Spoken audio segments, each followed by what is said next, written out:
Over the last year or so, the US police have come under intense criticism, especially over the ongoing racist treatment of black people. The problem, however, is not recent and did not begin with the murder of George Floyd, nor did it begin with any of the other high-profile police killings. Police brutalizing black people did not start in the 1950s, 60s, or even before that.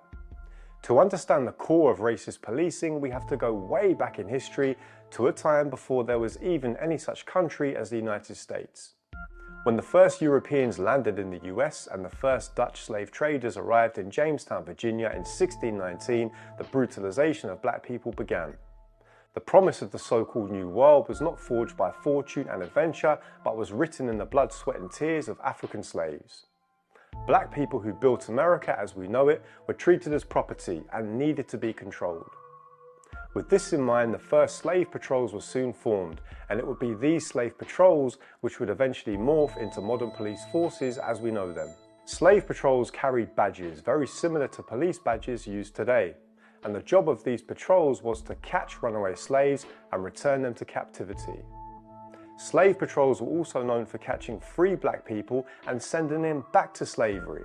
The system would gradually change and modify over time, but the essential origin of US policing remains the same, with deadly modern consequences.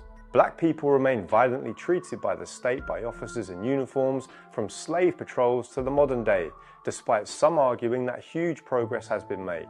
And nowadays US police, which disproportionately brutalizes black people, also paves the way for the private prison system, which itself is another form of slavery.